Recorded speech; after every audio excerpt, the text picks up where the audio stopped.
What up, Poe? Ooh, that was a different one. I love know. it. Good morning. Good morning. Do you know what? What? Well, I mean, I already told you, but I'm going to tell them. I slept It's a big day for Dayna. of natural accord on my own. I mean, to be fair, didn't sleep well on the trip, and we had a very long travel day back. So if I didn't, that would have been kooky. But I got in bed, I slept, and I woke up just in a good mood and was like, I could do algebra. I know you are in a mood. It's very off-brand. I know. Don't we love to see it though? I'm feeling very tired. You're tired, Yeah, but you slept. I did. Yeah, but it was one of those it was really hard getting out of bed. I really wanted to rot today. Well, I also think that there's just nothing sweeter than the first slip. And also, I typically do this, but I cleaned my place before I left, including like making my bed. So when I came home, I just was like, past Dayna was really looking out for future Dayna right now because this bed looks crispy to get into. No, though that's the best thing you can do is clean your place and make your bed before you leave town. That's daddy list. It is daddy list. Welcome to Disrespectfully with Katie Maloney and Dayna Kathan. Unapologetically, We're here to do what we want to do. spilling the tea. Babe, you're going to see the power of women. Like, Disrespectfully. I told you in the pool a daddy list because I didn't have my phone and I don't remember it, and I'm guessing you don't remember it. Do you remember we were like on those day beds and like you and Nick were on one and I was next to you and I was like, wait, you guys, this is daddy list. Remind me. I remember you saying it, but I don't remember what it was. It's my own fault. I know I do that all the time. Should we talk about the trip real quick? Yeah, let's do it. Let's talk about the trip. How was your trip? How's my trip? How was my trip? How was our trip? It was so much fun. I had the best time. The best time. We were in paradise. I'd never been to Turks and Caicos. We got invited to go stay at this sick villa. Had a chef. Went on a boat. Hung out like just on the beach. And I don't know. I mean, like I'm very good at just being idle, just like chilling. I'm really good at it. So that's just what we did. You're like a competitive athlete when it comes to that, I would say. Know. You are. I also, jet skis. We got to jet ski one. I fucking love a jet ski. That's a daddy list for me. I haven't been on a jet ski since I was like maybe 15. And I just felt free. I just felt free as a bird. I got on it and went full throttle and just went into the middle of the ocean. It was like, wow, I love it here. You were really living. I didn't go on a jet ski. I went on a jet ski when I was in Bora Bora. Also a wonderful place to do it, I imagine. The water. Mm-hmm. I mean, so I think most of us hadn't been before.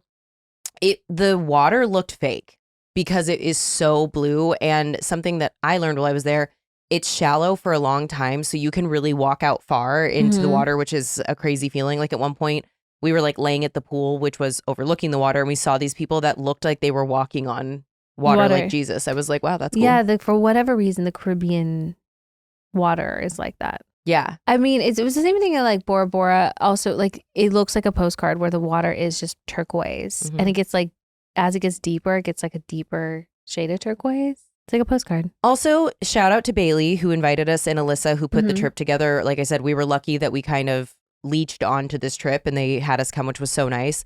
But they also paid an Etsy witch to fix the weather. That part. So we need to discuss this because Katie kept sending me updates. I was really concerned about the weather. And I was like, I reject this energy because I've never been. It is a far way to go from the West Coast. So I was like, it's going to turn out.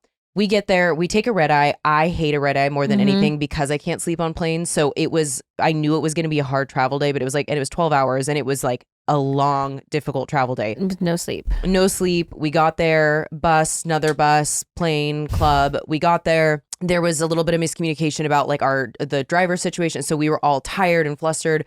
And we get there and it is blustering. Like it's raining, it's gray, it's cold. The wind gusts are like 30 miles per hour. I was like, damn, we might be totally fucked. And then they paid an Etsy witch. The next day, it was sizzling.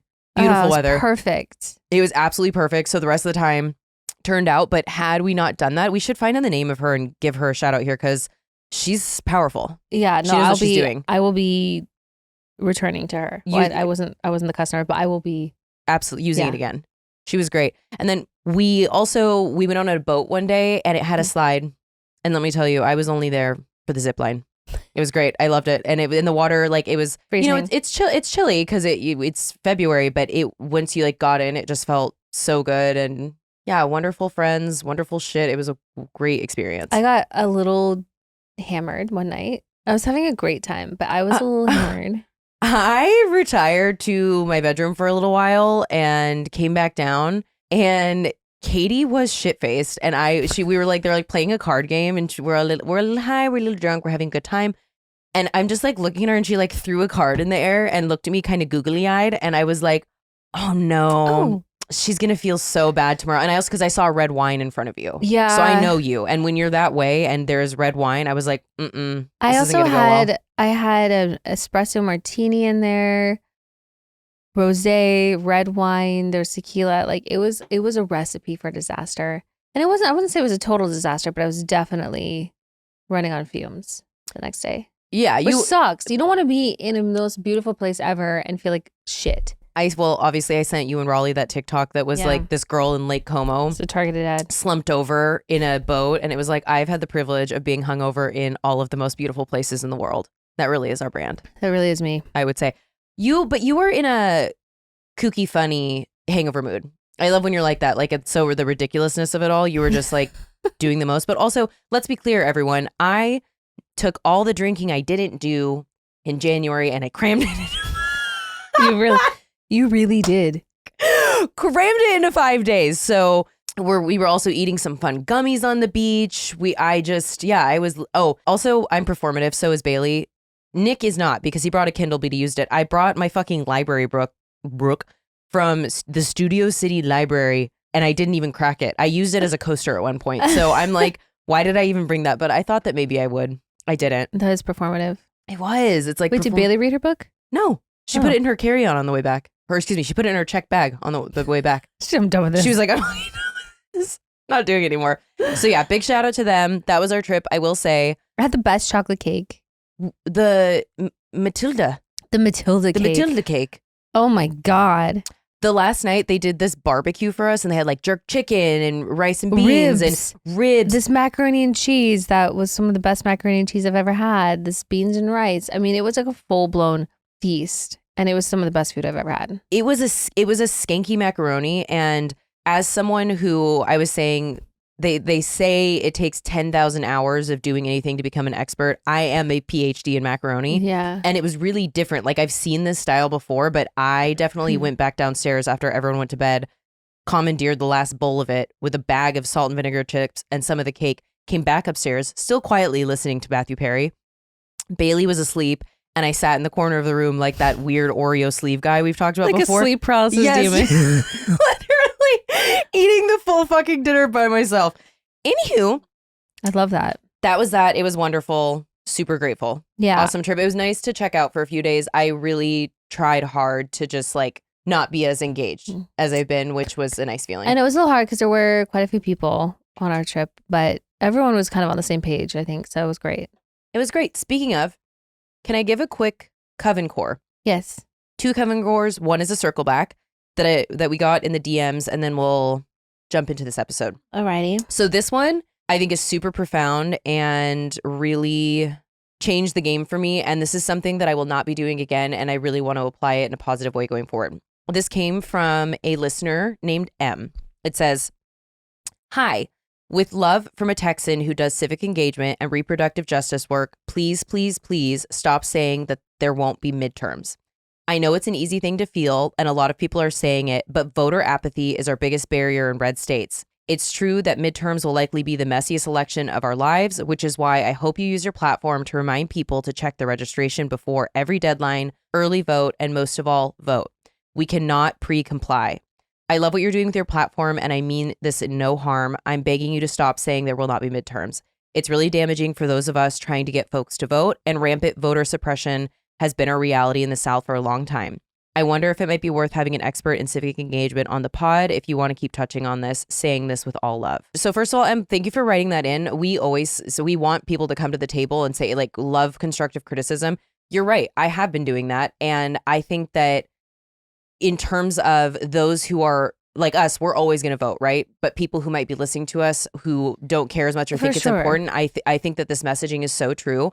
I will not be saying that anymore. I will just, and I have in the past encouraged people to vote, make sure you're registered, but I do want to focus on that because it's not over till it is. And I think that it is really easy for all of us to be like, well, we're fucked. It is what it is. There's evidence of that. But like, I get what she's saying about the people when they're trying to mobilize No, the of people course. that aren't voting.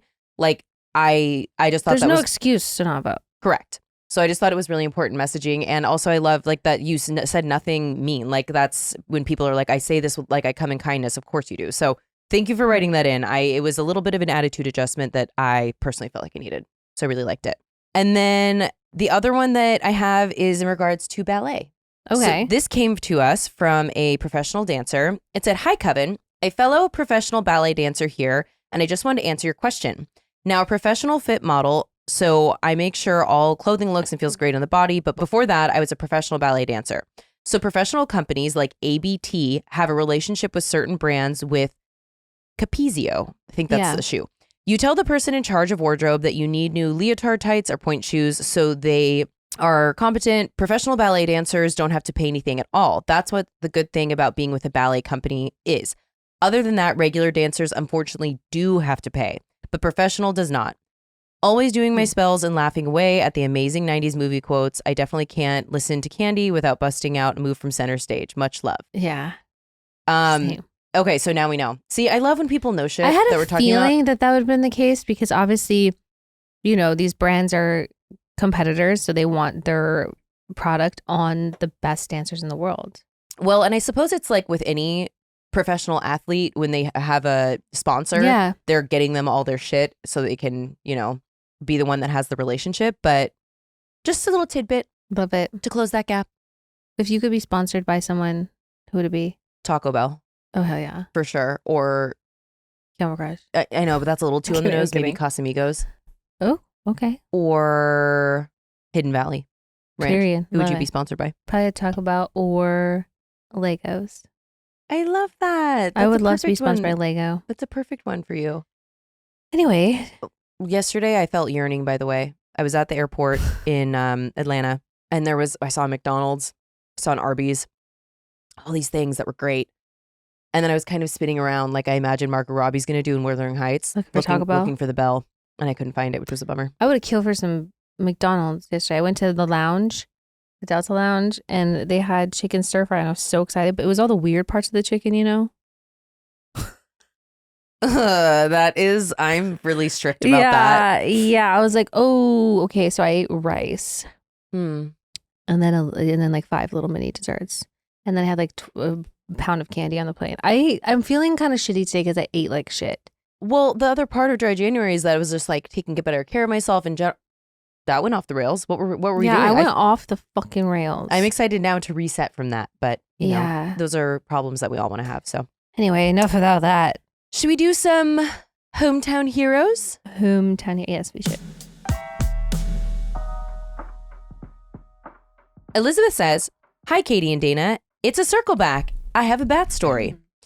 This was probably 2013-ish. I walked into my office building one morning, and there's a little brown bat hanging above the door to the men's bathroom in the main lobby. No idea how it got there. Animal control said if they came to get it, it would need to be euthanized. Of course, none of the men in the building were willing to try to get this poor thing down, so I wound up calling my husband, who came in with some big dish gloves and a towel, stood on a chair and gently pulled it off. It didn't wake up, so we took it outside and put it on a tree branch in a shaded area. There's a wildlife rehab about an hour away that said if it didn't leave the tree by dusk on its own, I could bring it to them. So I checked on it throughout the day, and by dusk, it hadn't moved. I emptied a box of printer paper. Is this the episode of The Office when I'm like, Dwight tries to catch the bat, but then also it's giving the bird funeral episode? I checked on it throughout the day, and it hadn't moved. I emptied a box of printer paper, punched holes in the top, but my husband had taken the gloves and the towel, so I used my cardigan to pick it up out of the tree. It woke up very hissy, but so adorable with those little tiny teeth. Okay, this is cute, but also my biggest fucking fear. This is crazy. So I drive an hour plus in horrible traffic, imagining that at any moment it was going to escape the box and go flying around my car. Luckily made it to the rehab safely, and as far as I know, they were able to rehab that little bat baby. I felt like I did a good deed.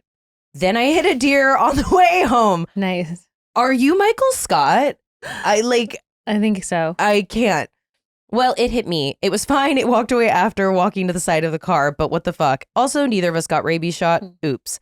I know this is long, but I just wanted to say, to show you, I drive by this every day, and if this isn't the most datey or Kenya Coded glizzy business. It's a ghost tour trolley turned hot dog stand. I'm a vegetarian, so I can't vouch for the dogs, but I so appreciate the little chuckle I get from the juxtaposition of spooky haunted trolley / happy neon hot dog. I want to be sponsored by that. Yeah, Actually. that Whatever too. that is. That can be one of our sponsors. If you couldn't tell, this is in Florida, and as a tiny blue dot in a big red state, fuck Trump, fuck ICE, and fuck anyone still showing any shared support for these ghouls. Thank you both for speaking publicly about the support administration. Kay, thanks. Love you. Bye. Love, Liz. I was about to be like, you're Snow White. And then all of a sudden you hit a deer. Yeah. But also the problem with bats, again, is they're very cute. But when an animal hisses, it's even cuter. So like Laszlo hissing is like, I know you're trying to tell me you're mad right now, but it's like, I'm going to put your snout in my mouth, you know? I don't know. I've never heard Lola, the baby otter, hiss. You're right. They don't, She's I don't so know. I just cute. put a cat. They just like, She went and got her vaccines the other day. She did so good. Okay. girl, I didn't know if you're following a specific otter. Yeah. It's this baby that this guy is like raising. Your dream date. Cute. Yep. I didn't realize how much my sleep environment mattered until I upgraded my bedding. Like, I already loved my Boll & Branch signature sheets, but adding their waffle bed blanket genuinely changed everything. It's one of those things where you don't expect it to feel that different. And then your first night, you're like, oh, this is what people mean when they talk about good bedding. Mm-hmm. The signature sheets are insanely soft and they somehow just get softer every time you wash them. And the waffle bed blanket has this springy, near weightless warmth that makes your bed feel cozy without feeling heavy. Together, they're just the perfect combo. Super breathable, really comfortable, and you can layer them without overheating, which is key. You can also feel the quality immediately. Boll & Branch uses 100% organic cotton, woven by artisans, and everything feels really thoughtfully made. It's the kind of bedding where once you switch, you truly don't want to go back.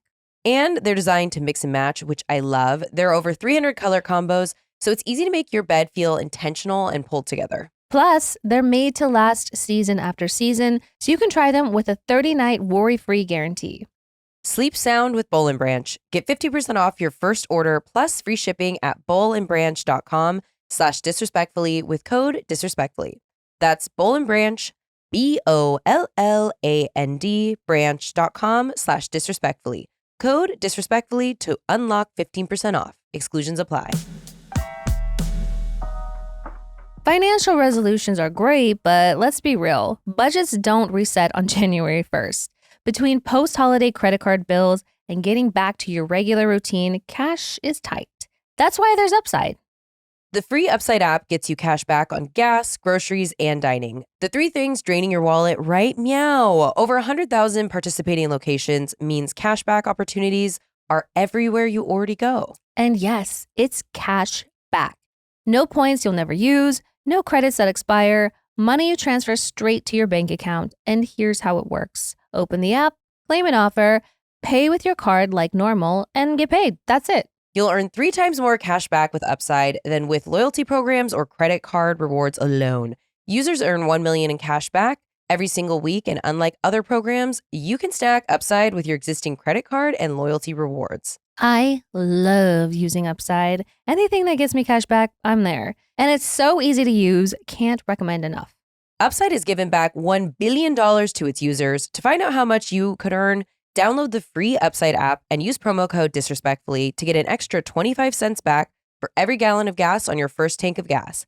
That's an extra 25 cents back for every gallon on your first tank of gas using promo code disrespectfully.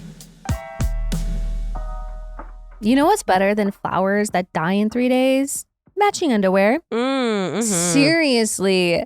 MeUndies has cracked the code on Valentine's Day gifts with their matching underwear for couples.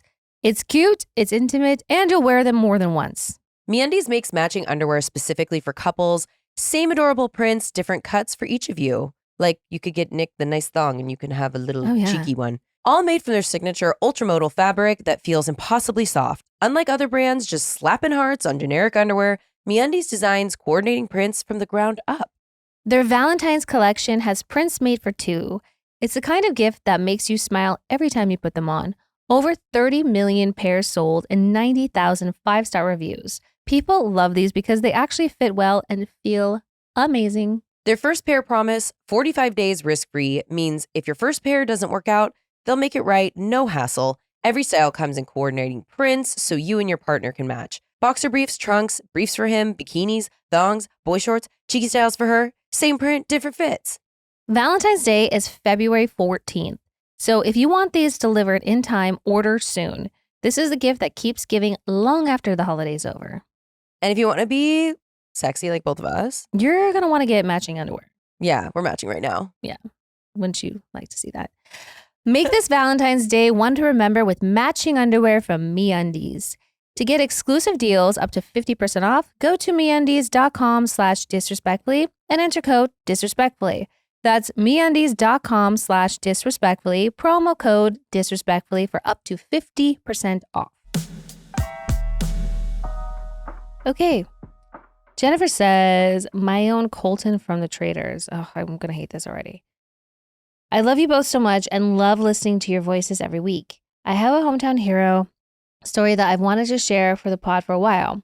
With the latest controversy around Colton being casted on the Traders, this seems like the perfect time to tell it. Do you know about Colton? So I know that he stalked a woman and has a real bad, weird history, and then he just keeps getting booked on television. Is that inaccurate? Yeah. Okay. Yeah, he won, he was the Bachelor. So he didn't win. He was Bachelor, was engaged or with this gal Cassie for a year, treated her horribly. She had to go to restraining order, and then he like came out as gay. And that was his story. And then, he's been on a bunch of shit, but like, very questionable character. Yeah. It was 2024. I was dating a guy, 25 then. I was 26. For a couple months, who turned out to be an angry asshole, so I broke up with him. We live in a small town, so I would see him often at some bars, restaurants, and even my gym. My friend had made comments that he was following me to these locations, but I gave him the benefit of the doubt.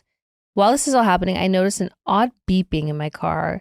It sounded like a high-pitched, one-note beep, and it would only happen once in a while, for months. I didn't think too much about it.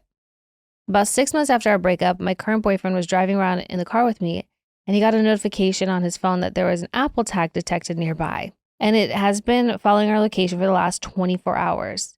I have an Android, so I never received any. I was going to say, how come she didn't receive it? It makes sense. I never received any notification on my phone. He was able to push a button on his phone that would make the Apple tag beep. It sounded like it was behind my tire, but inside my car. We couldn't find it anywhere. We went to a car mechanic whose tools to take screws out and open up the inside of the plastic panel for us to look inside. We still couldn't find it. We decided to drive to the police station, but I wanted to check on myself one more time before the police looked. I reached my arm and as far as I could go inside the unscrewed panel. And what do you know, as I was feeling up and around, a duct tape Apple AirTag hidden far inside my car. Jesus. We used an app to find the last 4 digits of the phone number associated with the AirTag, and of course it was my ex's. This motherfucker must have researched my car type for the best place to hide an AirTag in it, disassembled and reassembled my car for at least an hour. When the fuck did he do this? I don't know. That's so scary. So scary. Do you ever get those notifications? It's like you're near an Apple AirTag. Yeah, but it's usually when I'm like kind of in public around a bunch of other people. I feel like it's happened to me a couple times where it was like that, like sus. Like I was like, what is this? But then it stopped. So that's so scary. If I was getting it like in my car, yeah. Fortunately, I was able to get a 6-month restraining order, which for the most part has given me some peace. Dana, I will say, I believe my mom, who's passed, gave me the strength in the courtroom. He hired a lawyer and I didn't, but I still won with confidence. Absolutely, you did. But to say this whole ordeal has traumatized me is an understatement. Last night, I fell asleep watching The Traders, and I believe watching Colton that close to bed made me have a nightmare about my ex stalking me again. It's that intense look in his eyes that remind me of my ex. My sister and best friend clocked that crazy, but I didn't. Anyway, thanks for listening, ladies, and be mindful about an ex constantly showing up to the same places as you at the same time, a high-pitched beep in your car, or crazy eyes on a man. Love you both, Jennifer. Ugh. Yuck.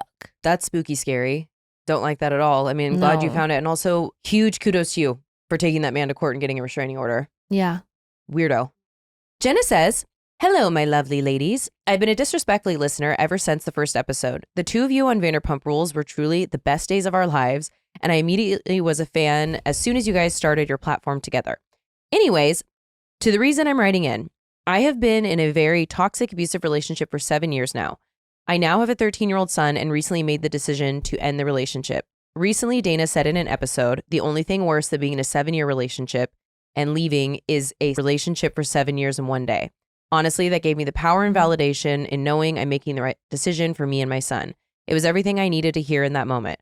I always wanted the chance to write in, and this absolutely made me need to as soon as Dayna made that statement. Thank you guys for making me laugh, talking about shit no one else will, and standing up for what's right. XOXO Jenna. P.S. Dayna, I DM you videos of glizzies or SIG-related content often. Jenna, congratulations. Yeah, I'm really proud of you. We love you. Good for you. I mean, we love to see that. Also, aren't those the best stories when people write in and just feel empowered about whatever? Mm-hmm. It's my fave. I love it. It's my fave. It's one of my kinks. I love it. Anonymous says, greetings, queens. I will just very quickly tell you both how much I enjoy listening to your podcast. Katie, you're always my favorite on VPR, and your bravery to leave an unhealthy marriage is very inspiring. Oh, just like as we were saying. Mm-hmm. Dayna, I constantly find myself reposting the same TikToks you repost, and I just want to say I see you and genuinely love your perspective and taste in music. Specifically when you talk about Ethel Cain. LOL, I feel that. Anywho, I have been wanting to submit this story for quite some time, but had trouble finding the motivation to sit down and write about this experience. It's not something I talk about much. The shame around it only recently passed. This took place in Minnesota, and with all the shit happening in Minneapolis right now, I felt ready to share my deep fear of law enforcement taking things too far. It was October of 2008. I had transferred to a new college, and it was a bit of the last minute decision. My cousin, who was already enrolled in that particular school, had recently moved into a house with a group of friends. I asked if they had any open rooms in their house because I really didn't want to live in the dorms. To my surprise, she said yes, as one of the girls had bailed at the last minute. The house was a typical college party house, in rough shape, and a dwelling that underwent many changes. My bedroom was deemed the nook because it was very small, and to access it, you had to go through a bathroom, a small hallway which led to a set of stairs up to another bedroom. Then you found the door to my bedroom. I'm sorry, what? You had to go through 3 doors just to get to it. It was an odd setup and not that easily accessible. And also like through other people's bedrooms. Bizarre. Could never be me. I didn't know many people and was working at a smoothie shop and taking classes. One night, I got home around 9 p.m. and my new roomies were drunk with their friends. I didn't plan on raging that night, but my cousin and her friends insisted I play catch up and took shots of vodka with me. As far as parties go, this was tame. Sure, there was music, drinking, and general noise making, but nothing outrageous. There were maybe 10 to 15 people there, including the 4 of us who lived in the house. At some point in the night, I retired to my bed, drunk and ready for sleep. I shut the doors to my bedroom, shut off the light, and tucked myself into a bed fully clothed. You know when you're sleeping or really drunk or both, and you're abruptly woken up and it takes a moment for your brain to catch up with your body? So this is what happened. I came into reality and was handcuffed in the back of a police car. Do you know why you're being arrested? The officer asked. I said, no, what is happening? I frantically screamed, trying to free my hands from behind my back. He told me the party had gotten busted, and there was also a new law that had passed in town called the social host law, meaning anyone who resides in the place that had a party being hosted is liable for any underage drinking that occurs at the party. The cop took their jobs very seriously and searched our house for anyone under 21. I heard later that they were flipping over mattresses in all my female roommates' bedrooms. They discovered me sleeping in my bed, and when I didn't immediately wake up, they were able to claim that I was resisting arrest. Jesus Christ. I begged and pleaded with the police officer not to take me to jail, said I was sorry for resisting arrest and I didn't realize what was happening. He had no sympathy for me and took me to jail. When I arrived barefoot in a tank top and jeans, they took my fingerprints and mugshot. I had a hair wrap in my hair that a friend did for me, basically a friendship bracelet around a lock of hair that was colorful string. Oh, I remember hair wraps. Mm-hmm. When they were searching me and I was preparing to change into my orange jumpsuit for the night, they asked, what is this thing in my hair? I tried to explain and they told me to take it off right now. I said I can't because it's wrapped around my hair. They proceeded to take scissors out from their desk and use it to cut a chunk of my hair off while I was sobbing. I was brought to a cell of my own for the rest of the night. I tried to pass the time stretching, crying, etc. Eventually, they brought me a breakfast plate. Then I was told I would wait a judge's sentencing in the main room with the other inmates. Escorted to this area, I was terrified. The room was filled with other women. therefore various charges. I did speak to many of them, all very kind people. Most of them were there for drug charges and would remain there or in another facility for a long period of time. I promised to bring them magazines when I was released. They called my name and I was handcuffed and shackled on my ankles. An officer brought me to the courthouse to see the judge. I was once again in the back of a cop car. What happened? The officer asked and seemed empathetic. I was drinking, I said. He said, were you driving? I said, no, I was sleeping. He said, you were sleeping? Why are you here? And I said, I don't know. I replied. This exchange gave me a glimmer of hope. In the courtroom, the judge looked at me and my clean record and shook his head. He told me I should go home now and all charges were dropped if I remained out of trouble for 1 year. I went back to the jail to be uncuffed and take off the disgusting orange ensemble. I put my clothes back on and remembered I didn't have shoes. The officer told me to check the lost and found for something to wear, and the only option was a very large, clown-sized pair of white Vans. I was ready to go home now, but I didn't have my phone and nobody knew I was there. Where were your roommates? So they all ran away? Yeah, or like your family. Like no one knew? I asked the officer if I could get a ride home. He said, no, sorry, we can't do that. I walked home in the winter in a tank top and clown shoes. Luckily, I only lived about 8 blocks away. The entire experience was a traumatizing one, and I'm forever terrified of getting stuck in the system for bullshit reasons. Thank you for reading, and the moral of the story is that you can, in fact, get arrested while sleeping, so watch out. God, what the fuck? P.S. I'm pretty sure the social host law is no longer a thing for this town. Also, when I did return to the county jail with a box of magazines, I was turned away and told this was not allowed. Oh, that's all. The blind rage that this story makes me filled with.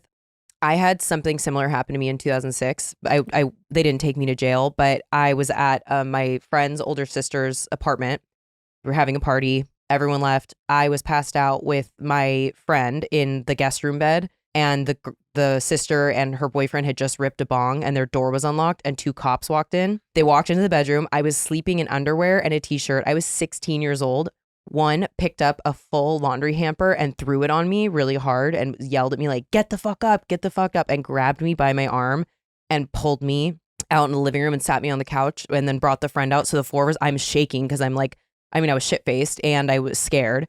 And they were going through all of our bags. They like took our, I had like a permit or whatever it was. And they stayed in there for like an hour intimidating us and then ended up leaving. But the thing is, it was very illegal what they did. Yeah. They just walked in, went through all of our shit, physically assaulted a 16-year-old. And they were just obviously someone's angry cousin cop. So they didn't take me to jail, but I wish I didn't tell my mom because I was scared. I was doing something wrong. And it's like, I wish that I had told her and had pursued that because that was fucking insane. So I'm really sorry that happened to you. And I cannot believe they took you to jail and cut your little rap out. Justice for your rap. Justice for your little chunk of hair that was missing. Have you ever had any bad interactions with police? I remember one time I got pulled over. I was driving home. I worked at a restaurant. It was like kind of late at night. I had dropped somebody off at home.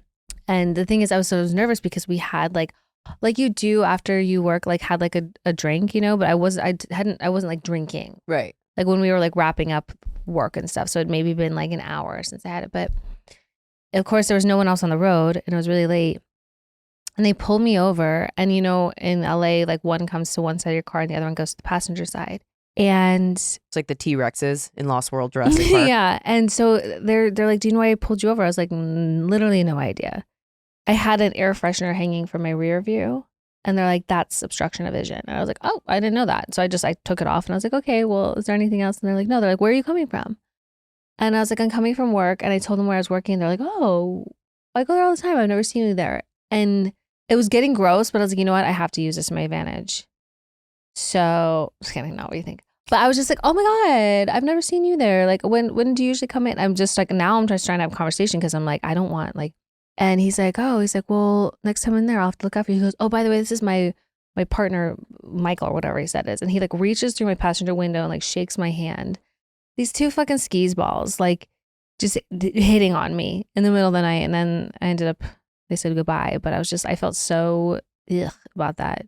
Like, wait, you were just bored. You saw a girl Absolutely. alone in her car and was like just fucking with me. I didn't do anything wrong. I mean, and obviously we're white women who have tremendous amount of privilege, but like, yeah, I was a troublemaker growing up. So like, but I've had other stories like that. But that one was, I'm like, looking, if I found out that like my niece, when she was 16, that happened to her, and scorched earth. Like I'm so sorry that happened. And you had to walk home in clown shoes. It's giving Carrie in Sex and the City after she's robbed. Oh, yeah. And they take her Manolo Blahniks. That's right.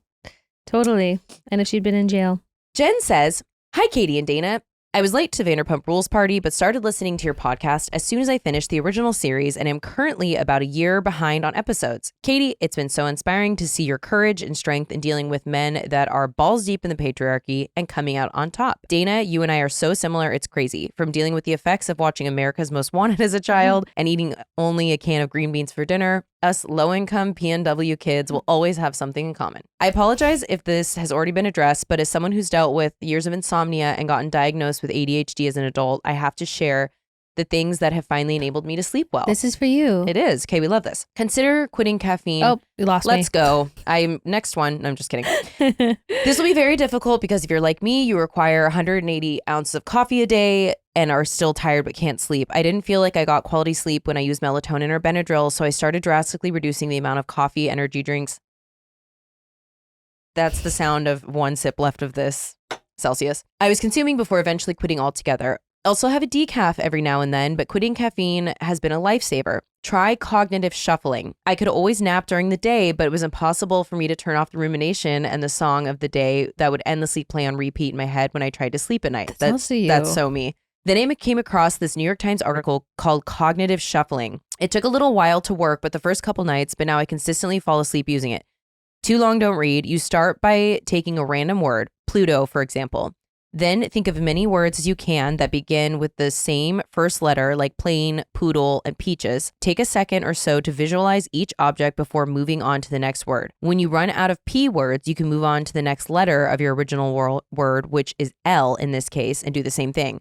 Lemur, lace, lagoon. You ask for pillow recommendation. The exact therapeutic version I use seems to no longer exist, but it's similarly to the cooling gel memory foam pillow. I'm also obsessed with these bamboo sheets. They're always a cool side of the pillow feeling with these. I really hope this helps. Please remind me to write in about my experience randomly sitting next to a retired detective on a plane and having the best kiki of my life. Love you, Jen. Well, Jen, this is your reminder. Write that in. I'm going to try that. Interesting. Have you ever heard of that before? Cognitive shuffling? No, but I like that. Sometimes, honestly, counting sheep too can help. It's just when you can just do something that keeps your brain not active, but focused. It helps you fall asleep.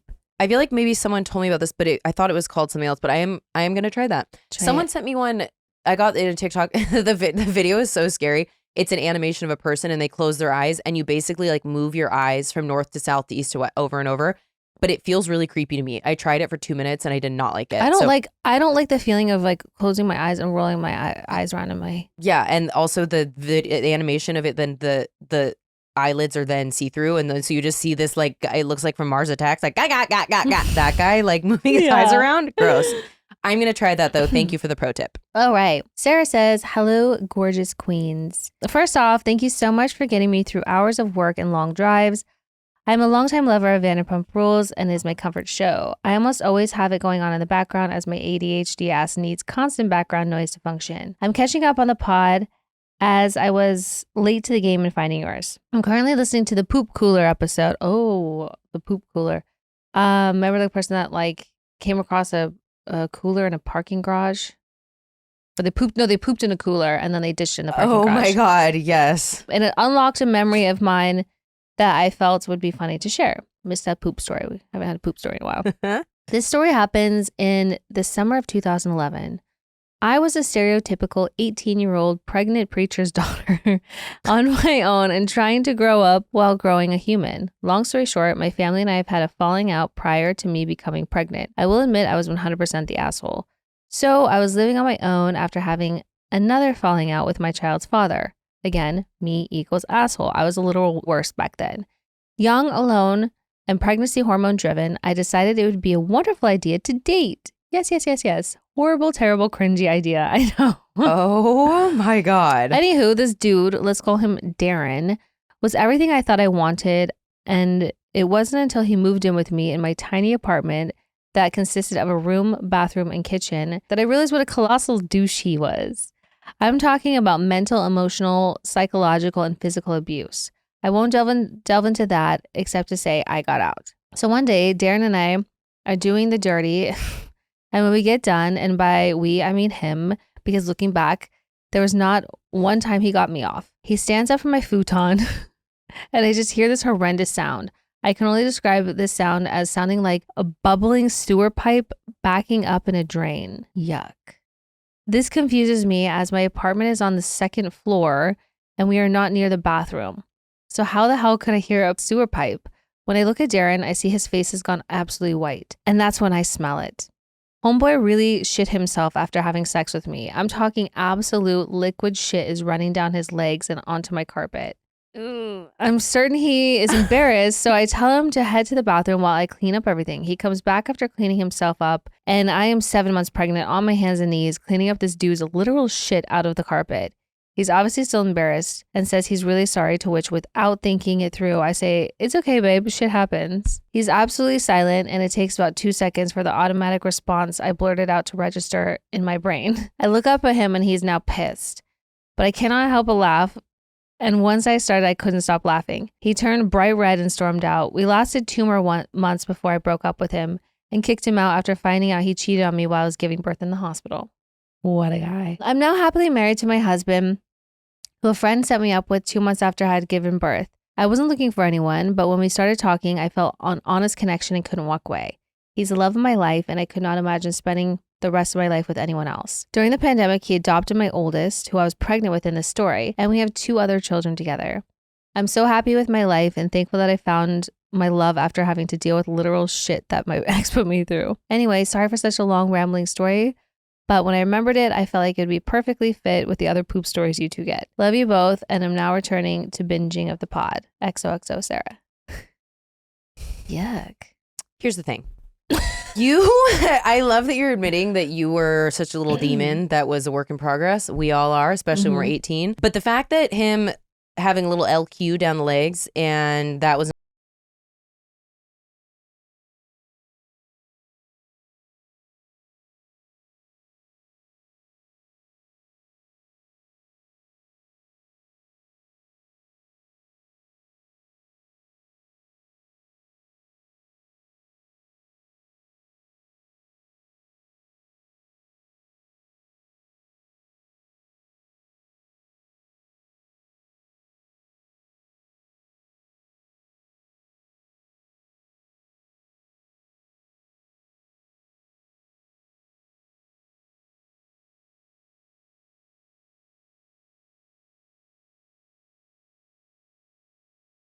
Obviously. Let's jump into a little WWDD. WWDD. Aaron says, "Hi, Katie and Dana. I've been a fan Hi. of both of you." Okay, Kevin. Hi. Hi. I've been a fan of you both since your Vanderpump Rules days, and it recently got Here's the thing. I'll actually let you keep that in because me and Katie trying to read after being on D&D for 5 days is not going well. My eyes are not working. I've recently gotten into the podcast. I genuinely look forward to the new episodes every week because they give me a break from the chaos of real life. I appreciate you both so much, especially for talking about topics that people usually tiptoe around. You're real ones. Anyway, I'm writing in because I could really use your advice. My best friend and I have been close for about 20 years, and unfortunately, she has never had the best track record when it comes to men. Her ex and baby daddy is truly the worst. When they were younger, I was very vocal about my disapproval. He mooched off her, cheated, and manipulated constantly. Sadly, he is the father of her daughter, so he will always be in her life to some extent, though not nearly as involved anymore. Fast forward to her current boyfriend. He also sucks. They've been together for about 2 years. Within the first year, she caught him on a dating app. They broke up briefly, and she hid the fact that they got back together.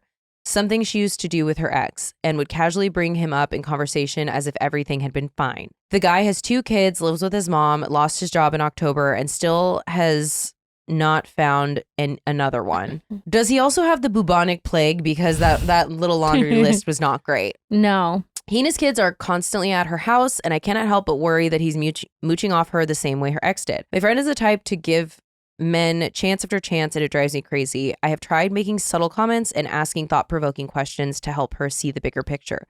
But I'm worried if she does not get out sooner rather than later, this will be another failed relationship and more wasted time. How do I approach this gently without pushing her away or sounding judgmental? Sorry, this is long. Thank you for all that you do. So, as someone who is reformed in making really bad choices, specifically with men, and not knowing and understanding that it was deep rooted in daddy issues for me and not decentering them, I say this all the time. I'm the biggest proponent. Even if you are someone who chooses to date men, you're a straight woman, you got to decenter men. Like, I'm telling you, this is where all this stems from. She obviously has childhood wounds, as we all do. That's where these choices come from. And I think that instead of you being worried for her that she's going to have a failed relationship or more wasted time, I would just worried for her that she's not able to live her best life because she's getting in her own way and holding herself back. It's not even about like having a successful relationship. It's like, I would rather be alone than have that kind of relationship. So 100%. it's being able to be the kind of person that can stand on your own 2 feet and be comfortable with that, which I think really does come from doing that work. So instead of, I think we talk about this all the time. Whenever you're having a hard conversation, do your best to set the expectation going into it. I love you. I have no other ulterior motives here besides wanting you to be happy. So I hope you can listen to this with an open mind. But this is the pattern I'm seeing. This is what I recognize with your last relationship. These are the concerns I have with this person. I'm not just someone who's like wanting to poo-poo your relationship.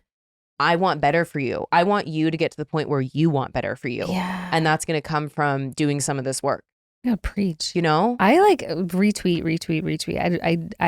I'm trying to think what else I even have to add to that, because I agree. There's obviously examples that she's had in her life of like this type of relationship, and this is sort of what's to be expected. The bar is in hell for her, unfortunately, and the only person that's going to get that raise is her. So I think trying to come from a supportive place of just like hype her up, like, because once their confidence starts to grow, like you're able to look at your situation and think like, I don't deserve this. I deserve more. I think she probably is suffering with her own confidence and her own insecurity. So I think if you really want to do it in a way that's like a little bit more, I don't call it backdoor, but Jedi mind trick her, like start hyping her up and telling her how much you think she deserves the world and how awesome she is, and you know that's all I would add.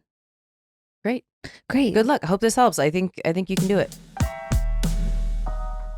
Should we talk about it? Our vaginas? Yeah. How they're feeling? Yeah. I think so. We should talk about it every day. I think so. We should do it more often. I think it's better to talk about it because I don't know, every single day it changes. The weather changes, floors changed, pH changes every time I work out. So I think we should be talking about it more often because it's actually perfectly normal. Your whole balance is thrown off. The wind blows and you're like, what's going on here? But we're all dealing with it. Anyone who pretends they don't have an ebb and a flow in their It's nether crazy. regions, they're Especially liars. like, have you ever spent time in a bathing suit? Hello. Luckily, there's O Positive. O Positive is a women's health company that offers a range of symptom targeting supplements that support women at every stage of life, from their first period to well beyond their last. They create real tangible results with ingredients that are backed by clinical studies and shaped by who? Board certified doctors. O Positive is committed to breaking down stigmas and addressing issues many women experience: hormone health, vaginal health, menopause, and so much more. And their Euro is a probiotic blend specifically formulated to support vaginal health by balancing healthy vaginal pH, supporting healthy vaginal smell, and maintaining healthy vaginal flora. Flora. It's a beautiful name. Urovaginal Probiotic is a blend of 4 powerful strains of lactobacillus probiotics, backed by research showing these strains support healthy vaginal odor, vaginal pH, and flora. In addition, Euro contains prebiotics that increase the effectiveness of the probiotics. With just 2 capsules per day, Euro delivers noticeable benefits within 8 weeks. Many may see results sooner, and so many customers talk about how the improvement in vaginal health led to greater confidence as well as better sex and intimacy. Take proactive care of your health and head to opositive.com/DRF or enter DRF at checkout for 25% off your first purchase. That's opositiv.com/DRF for 25% off. Every group has someone who insists on doing things the hard way. That friend is still paying for subscriptions they forgot they had. That one refusing to update their phone because it still works. I used to be that person too, and especially when it came to overpaying for wireless. Then I switched to Mint Mobile, and I'm so glad that I did. Stop paying way too much for wireless just because that's how it always has been. Mint exists purely to fix that. Same coverage, same speed, just without the inflated price tag. The premium wireless you expect, unlimited talk, text, and data, but at a fraction of what others charge. And for a limited time, get 50% off 3, 6, or 12-month plans of unlimited premium wireless. Bring your own phone and number, activate with eSIM in minutes, and start saving immediately. No more long-term contracts, no more hassle. With a 7-day money-back guarantee and customer satisfaction rating in the mid-90s, Mint makes it easy to try it and see why people don't go back. Ready to stop paying more than you have to? New customers can make the switch today, and for a limited time, get unlimited premium wireless for just $15 per month. Switch now at mintmobile.com/disrespectfully. That's mintmobile.com/disrespectfully. Upfront payment of $45 for 3 months, $90 for 6 months, or $180 for 12-month plan required. That's $15 a month equivalent. Taxes and fees extra. Initial plan term only. Over 50 gigabyte may slow when network is busy. Capable device required. Availability, speed, and coverage varies. Additional terms apply. See mintmobile.com. The new year is here. Get back into an at-home routine you will love and elevate your space with Wayfair. I know I did. From bedding and mattresses to storage solutions for every room in the house, Wayfair is your one-stop shop. Refresh your living room with accent pillows, mirrors, and faux plants for way less. Add final touches on your revamped home for the new year with guest essentials like linens and towels, storage for every space, kitchen essentials, office setups, and more. Wayfair has everything your home needs this season. Wayfair's huge selection of home items in every style makes it easy to find gifts for everyone on your list. There's something for every style and every home, no matter your space or your budget. That's the truest statement ever. Wayfair has everything. Everything. And every time I do a search prompt online, the first things that always pop up are Wayfair. So I always end up usually shopping through Wayfair because they have everything I want. Wayfair is honestly my favorite social media right now. I like to just scroll it. I just go on there and I scroll and I scroll and I want to look at everything. It's like a dopamine hit. Yeah. Every time I look at my throw pillows, I'm like, life's not so bad. I'm still so obsessed with my bed. So yeah. We could go on and on. Big Wayfair girls over here. Yeah, we are. Get organized, refreshed, and back on track this new year for way less. Head to wayfair.com right now and shop all things home. That's WAYFAIR.com. Wayfair, every style, every home. Cindy says, "Hey, I thought I'd write it and tell my story because I finished VPR, and in some aspects it reminds me of Katie and Stassi when they didn't talk for a while. Mostly just because it took a long time later for Stassi to come around and then Katie was disinterested. I'm 36 and I've been best friends with this girl since 6th grade, so about 12 years old or so. Fast forward, she's engaged. She asked me to be her maid of honor. We have her bachelorette party in which I tried to make perfect for her. No problems, no arguments. It was a real fun weekend of wineries. A week later, no shitting you, she sends me a long text telling me she's thought it over and doesn't want me to be her maid of honor anymore. She says our friendship hasn't been stable for a long time. I'm honestly heartbroken and confused as fuck. She won't tell me why or what happened. She says, please respect her decision and boundaries. And I'm completely taken off guard. As far as I know, she won't tell anyone why. This was in October. We haven't talked and she's since blocked me. She didn't like my response, I'm guessing. I gave it a couple days. I was on a roller coaster of emotions. I texted her from my boyfriend's phone, which is pathetic, I know. We have just been close for so long. She knows everything about me as I do with her. She didn't respond. Her wedding is in May. My sister booked a cabin and we are going to have our own party that weekend, but I can't imagine not being at her wedding. What would you do if you were me? Just let it all go with no answers? This is fucking bizarre. This is not normal behavior. If you can't pinpoint an event or question it, yeah, no wonder, but I don't know. It just seems strange that she would ask, even if it was something that happened a little further back than you can remember, she still asked you to be her maid of honor. So there wasn't anything at that point that was upsetting her. I have no fucking idea. She wants to say that, these are her boundaries and she wants you to respect that. Then I think you do just that. This is silly fucking behavior and you don't deserve it and you shouldn't put up with it. I would just block her back. Yeah, I'm going to double down and validate this for you. This is weird. This is very mean and hurtful.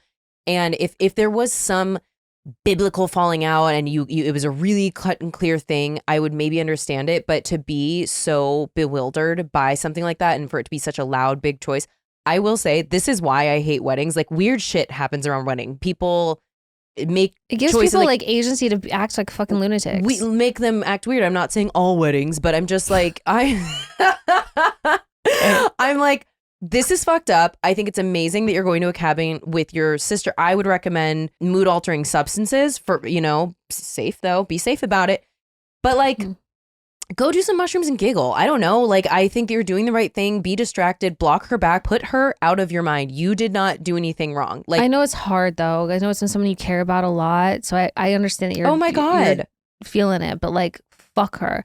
Get mad, actually. I want you to get angry at her. Yeah, be angry. And also, being in weddings is kind of doing you a favor. Being in maid of honor just sucks. But I'm 35 and my best friend Courtney, we've known each other since we were 13. So it's almost the same amount of time. If Courtney one day was like, you're not going to be my maid of honor anymore, and then blocked me, I would probably be in a mental institution. Like, yeah, that's what I'm just saying. Like, that is unfathomable. Like, there would have to be something so asinine to happen for that to be okay or make sense. So she did you a favor. You release yourself of this relationship. I'm so sorry though. That's awful. What a bitch. Yeah, fuck her. Anonymous says, hello, lovey coven. Lovey? Oh, it does say lovey. I think she meant lovely. They. I don't know your gender. Day one listener to both of you. Even prior to the disrespectfully days, you are both such lights in a dark time. Please keep using your voice. I'd like to be kept anonymous as people are nosy AF and I don't want to deal with it. I'm 36 and working in human resources. You helped another gal who was having career struggles and it seemed helpful, so here is my issue. I originally went to school for criminal justice and after really have had a bad taste in my mouth for the system and how it is unfairly used, I left. In my mid-30s and newer to my HR journey, my job is now close to home, decent pay, and the staff are pretty great, and my boss is really something else. She started off like such a good boss and supportive of my journey to someone who is very passive and has accused me of lying and other things. I'll have to write it in. I recently received a job offer to further my career and get out. She's also like 5 years from retirement. Do I just take a leap of faith and take a risk, or do I just stick it out? This probably seems silly, but in the midst of all of this, I've been on a mental health journey and I'm really discovering who I am. So I just don't want to make a permanent decision on temporary emotions. Sincerely, help. Sincerely, confused millennial. Oh, baby, take that new job. No. Yeah. Life is too short. Sorry. Companies don't care about us. We live in a capitalist society, yada, yada. There will always be other opportunities. And yes, I'm saying this at a time when the job market is difficult, but you're not just saying like, I'm going to go quit my job and whittle Play-Doh. You're saying I have another job opportunity. So when someone's calling you passive and a liar, who do you think you're talking to? No. Yeah. I've had plenty of experience with a boss or with somebody in your workplace that is that way and they change on you like that. And let me tell you, if you have the opportunity and the option to get the fuck out, get the fuck out. It's the best thing you'll do for yourself. Mm-hmm. Yeah, sometimes people change. Then you gotta just wait it out. And sometimes you can leave right away, which is great. So you should do that. Not judging you at all. Proud of you for your mental health journey. Do you know what sensation I love? Itching a bug bite. I have a bug bite on my foot and it hurts. I was so wondering bad. what you were doing over there. You've been doing it a lot. I was like, what's happening? I'm scratching a bug bite. I think everyone got a couple. I know it is. Is there also, I'll second that with a hive. Like you know, when you get a hive and it's itchy and like touching it relieves it for 2 seconds, then makes it substantially worse. I love Yeah, to do no, that. it's like it's making it 10 times worse because now it hurts. But man, itching that just now felt really good. I'm happy for you. Anonymous says, hi ladies. First, a quick circle back. You read one of my stories in the past. I had the ex who, at the time of dating him, drunkenly peed in our takeout leftovers / garbage on the floor in the middle of the night. I'm happy to report that I've been single for coming up on 2 years soon. This year also marks 3 years of consistent therapy with an amazing EMDR, trauma-informed therapist. I feel like living proof that therapy works. Well, I am so happy for you and so proud. Next, a fun question for you both. Listening to the parasocial activity episode now, and you just started talking about your daddy list, and I thought of a fun question along those lines. Recently, with all of the ICE repugnant behavior and feeling like it's nearing the end of times, I've thought about my end of the world bucket list. Because I'm down bad for all things food, I've been thinking about my food bucket list, like an all-out list of items I'd try or eat again, etc. Here's my ever-growing list. I want to try pad thai from Jetila, who's a famous chef, and I really admire his work. I want to make a tasting bag of Oreos of all the different flavors and with fun toppings and sprinkles and melted chocolates. That sounds delicious. I want a Detroit-style pizza with extra crumble sausage, extra cheese sprinkled around the crust, and pepperoni cups. I want to walk down the snack aisle of the grocery store with my arm out and just grab whatever. I love how much you just love food. It's amazing. Suffice to say, I could achieve most of these things right now. So should I mention that due to being an IBS girly, I do not partake in these foods anymore as to not be bedridden and glued to the toilet? Any hoodly-hoos, what would be on your food list? Thanks for reading, stay safe, and thank you for being so outspoken against the regime. Your steadfast opinions are a beacon of hope. With love, Anonymous. Do you know some of your food items? Wait, this is so funny because I thought she was going to ask us end of world. I'd be like, I'd do Quaaludes for sure. I would find, I would find whoever has the safe with the last 5 that are available on planet Earth, and that would be on my agenda. So we are different, but let's take it back to food. And it's funny you mentioned this because Carrie at the airport yesterday was just randomly, we're like eating our little, she's like, has her Qdoba, I have my filet of fish. It was actually a good one. It was in Atlanta airport. And she's like, what was your death meal Roby?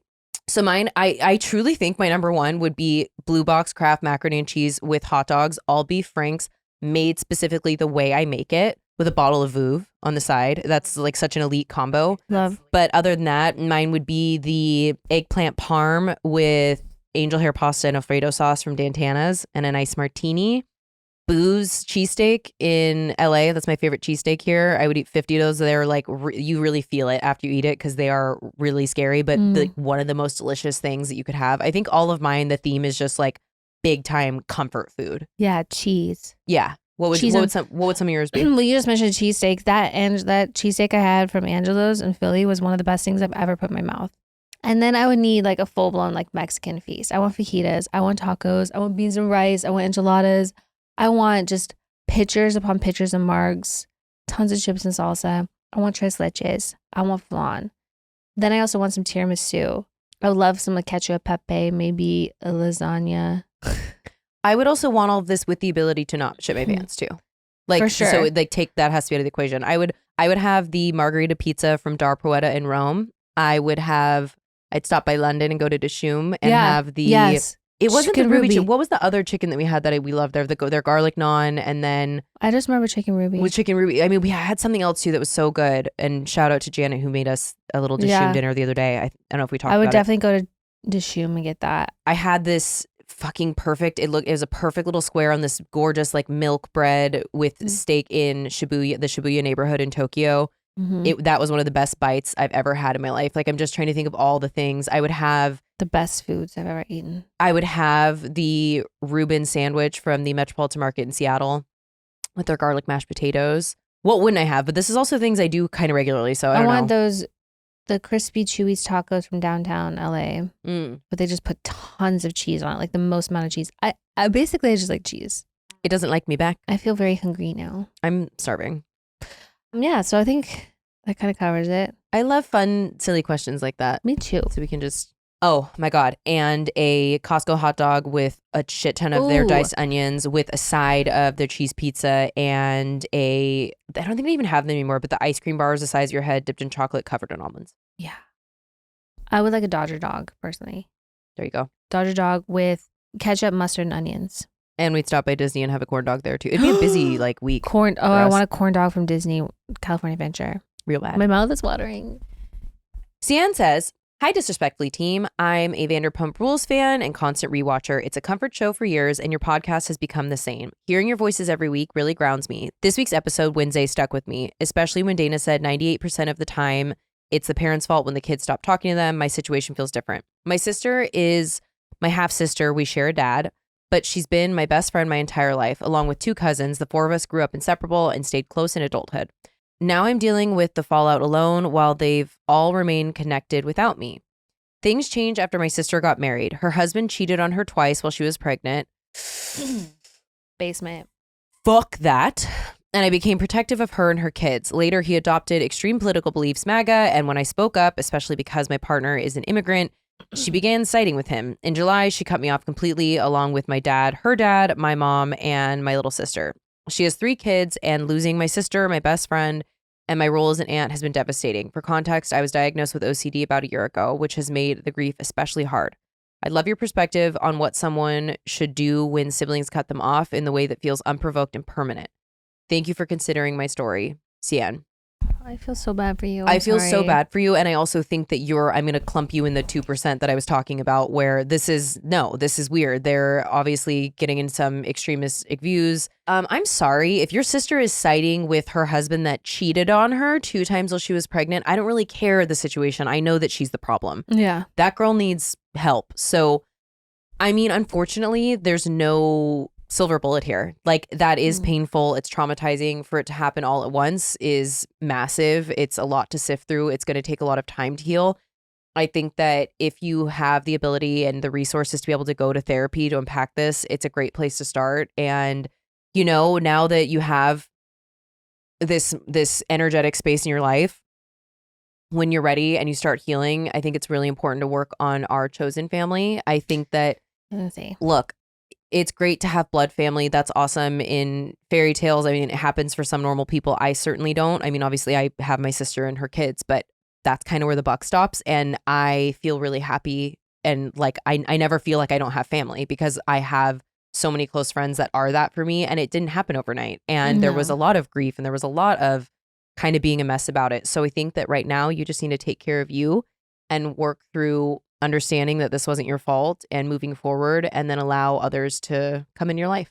Yeah, I think especially being diagnosed with OCD too, it's really important for you to like develop really strong like coping techniques and tools so you can move through these types of things and different grief throughout life.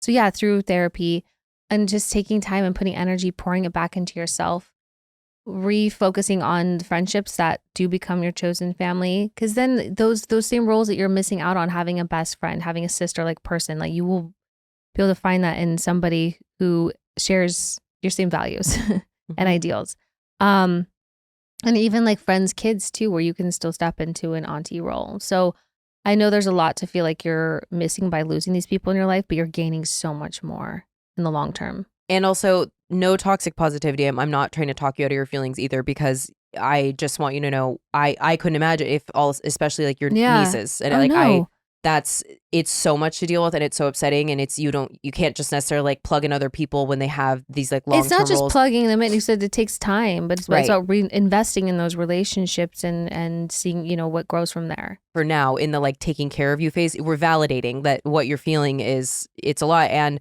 unfortunately with OCD, big emotions trigger that a lot, and so you can spiral because your tics start to become worse. So yes, I think also really taking care of yourself in this moment. One more. A1's messenger said, "Hi, Katie and Dana.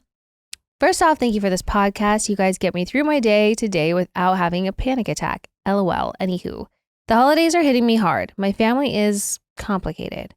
I'm technically included, but emotionally I feel like the invisible friend in a group chat. You know, the one everyone talks over. Everyone's laughing, passing around food, telling stories, and I'm over here like, cool, love this, very festive. I feel unseen. Cheers, everyone. This makes me sad. I'm trying to do things differently this year. Like show up, be present, set boundaries, and not spiral into old family chaos, but it's so hard. There's this tug of war between wanting to feel connected and wanting to survive without my sanity completely leaving the building. Meanwhile, I'm getting back together with my ex. I know, dramatic gasp. But hear me out. Things are different now. I hope they are. Calmer, healthier, loving, and honestly, being with him sometimes feels more like home than my family ever has. And then my brain starts yelling, is this love or just escape from the family circus? Spoiler, sometimes it's both. So WWDD, how do you navigate all this? Family that's messy and complicated, holidays that make everything louder, plus trying to protect your own mental health without feeling guilty or like you're missing out. Thanks for being the brutally honest, slightly unhinged friends I wish I had. Seriously, your podcast is like the group chat I never knew I needed. You kind of put it out there for yourself. Navigating like a family that's messy and complicated. The holidays are making everything louder. You're trying to protect your own mental health, but you're feeling guilty and feeling like you're missing out. And then you're throwing in like, you know, reconnecting with an ex and all that comes with that. So I feel you, and I can feel how you want to be accepted and validated and chosen by the people that you choose over and over. And I think that's kind of coming out in all the areas of your life a little bit. So I would just say to take a breath and be gentle on yourself. I know the holidays does put a lot of emphasis on things, but remember, like, eventually the holidays are over and then it's back to everyday business. Setting your own boundaries, I think, is the most important thing about like what's going to make you feel protected, what's going to protect your peace, what's going to protect your sanity. And if that involves maybe sitting out one of the festivities, maybe you go to one of the parties, I don't know. But also when it comes to your ex, there shouldn't be those kind of questions. If I'm gonna be totally honest, you shouldn't be questioning like, is this love? Is this what it is? Is it like the answer is like, no, it's not that. It shouldn't feel complicated. It should feel incredibly easy. And I feel like for some reason, I mean, and this is not being judgmental, when you're the person in it, it's so hard to see that. But Of course. when you're asking those things, it's usually because you already know. Yeah. And so I feel like so many times people write in and they already know the answers to the question. So all I'm going to do is validate you and tell you, yeah, yes. Yeah, I would say that's something to really examine with the ex. And it's like, okay, you feel, I understand, more family than you did with your actual family. But I actually think sometimes those feelings, especially when they're built in chaos, can tether us to things that aren't actually for us. Yeah. And it's that trauma bonding. What is that silly fucking phrase I say all the time? Oftentimes we choose the chaos we know rather than the calm we don't. Exactly. So that's kind of what I think is happening here. But to Katie's point, be gentle on yourself where you can be, you know? Like I understand why these feelings are feeling big, and especially when they are, and where your triggers are, but be kinder to you, okay? I think if it's perfectly reasonable to say, I don't want to go anywhere that I don't feel wanted, or I don't want anyone that doesn't want me, and just kind of letting those be your boundaries, as extreme as they can be. But like, it must be exhausting showing up to places feeling like, well, does anyone even care that I'm here? Then don't go. I think honestly, the two biggest things for me in terms of like where I am in my happiness, we just talked about decentering men earlier, and then no is a complete sentence. Yes. The way I just will not be bothered to do anything I don't want to fucking do, like it, and in terms of protecting my mental health, it's like, okay, friends and family, sometimes you just need to be able to say no and be good with that, and you know, let the flowers grow or whatever I'm trying to say. You know what I mean? Exactly. Is that it? That's all. Okay. Murder, she wrote. That's it. We love you guys. We're so happy to be back. Happy to be back. Hope you all have a good weekend. Have a wonderful weekend. Okay, love you. Bye. Okay, love you. Bye.